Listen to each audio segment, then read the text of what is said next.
Troisième volet de cette saga, Thor Ragnarok, est réalisé par un néo-zélandais du nom de Taika Waititi. On y voit le super-héros venu de la mythologie nordique, interprété par Chris Hemsworth, affronter tour à tour une super méchante jouée par Cate Blanchett et son ancien compagnon Hulk, campé par Mark Ruffalo. Et donc c'est une fois de plus le meilleur Marvel. Évidemment, Nicolas. Évidemment, Nicolas. Vous savez que, surtout par rapport aux deux films précédents qui étaient très mauvais, on pouvait dire que le Tortue, là, on a un peu récupéré. Wow. Ouais, je les avais préparés. Hein. Wow. Je les avais gardés réfléchis. Oui, elle commençait à sentir un peu. Non, avant de parler, je voudrais dire deux choses en propos liminaire. D'une, je n'en peux plus des super-héros. Hein, j'en ai ras-le-bol, j'imagine, comme tout le monde, de la préemption sur la fiction, sur l'univers, sur les récits. J'en ai ras-le-bol. Et deux, j'ai un petit conflit d'intérêt puisque mon cousin chéri que j'aime fait partie de l'équipe du film. Ceci étant dit, le premier qui dit que je ressemble à Hulk parce que j'ai le teint vert s'en prend une. Néanmoins, personne n'allait là-dessus. Mais venons-en au film. Donc je le dis, les deux précédents Thor étaient d'une laideur, d'une kitscherie, d'un ennui absolu.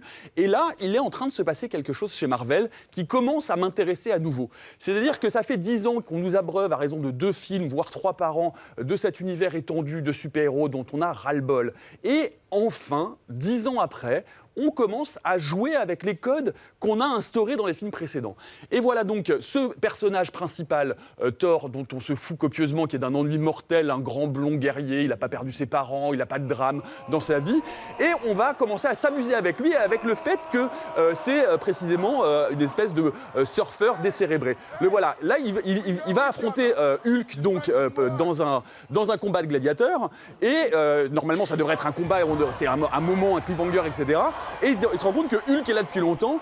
Et au lieu d'avoir un combat, qu'est-ce qu'on fait ? Et ben voilà, on a un gentil concon qui dit « Eh super, regarde, copain, et ben voilà, il m'est arrivé plein de choses, il m'est arrivé plein d'aventures. » Et donc en fait, le film va passer son temps à ne faire que ça, c'est-à-dire jouer les codes de films de super-héros, les codes héroïques, c'est-à-dire que quand une action héroïque commence, par exemple, il y a une héroïne qui arrive, qui est présentée, qui sort de son vaisseau sur une musique dramatique, et bim, elle tombe dans les poubelles parce qu'elle est bourrée. Thor essaye de sauter par la fenêtre en faisant une sortie spectaculaire, et ben bim, il se prend la vitre, il rebondit et il tombe. Et on est dans vraiment, c'est un excellent divertissement, c'est super bien rythmé, on se bidonne non-stop, avec de l'humour un peu en dessous de la ceinture, qui nous fait tous rire, parce que qui ne s'est jamais demandé pourquoi quand Hulk grossit, il ne perd pas son pantalon. Eh bien, vous aurez en tout cas des éléments de réponse intéressants à cette question. Qu'est-ce qui se passe ? Mais qu'est-ce que vous me faites là aujourd'hui ? Marie, est-ce qu'il se passe quelque chose avec Marvel ?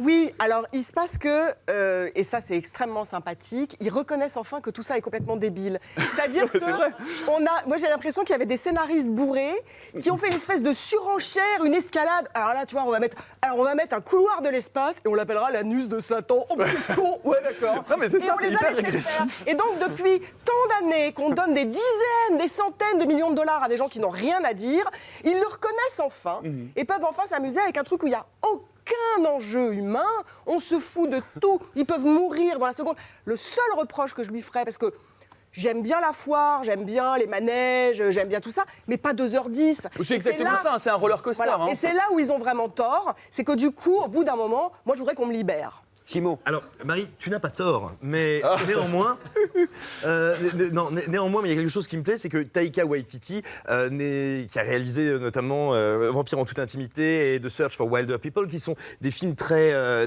délicats, très discrets, on va dire, n'est pas sur le papier le réalisateur rêvé pour ça, parce qu'il n'a pas un sens de l'épique a priori.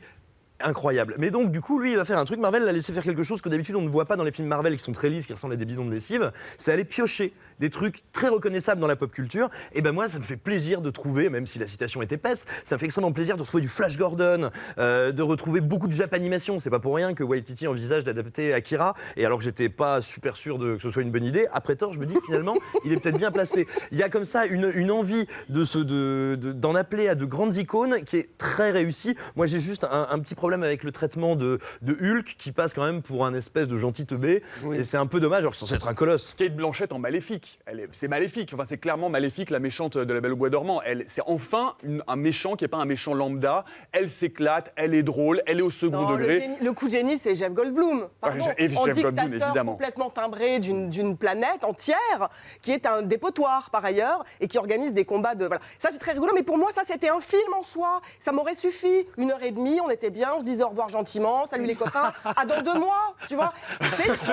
Voilà. Ouais, mais c'est le « à dans 2 mois » dont on a ras-le-bol. Émilie, suis-je tordu de vous demander le mot de la fin? Il me semblait, moi, que Marvel avait déjà incorporé cette idée de parodie, de jouer un peu avec des codes très figés. Donc on dit que ce monde des super-héros, il est ultra codifié, c'est vrai, mais je pense qu'il a très vite repensé ses formes. Il s'est déjà très vite posé il fait des propositions postmodernes, parodiques, avec beaucoup d'humour, très potache. Ce qui est vrai là, c'est qu'on est vraiment passé de Shakespeare à Freddie Mercury. Enfin, il y a une espèce d'imagerie pop 80s très très drôle, très marrante. Non, moi j'ai trouvé ça extrêmement plaisant. Thor Ragnarok vous attend donc au cinéma avec son gros marteau.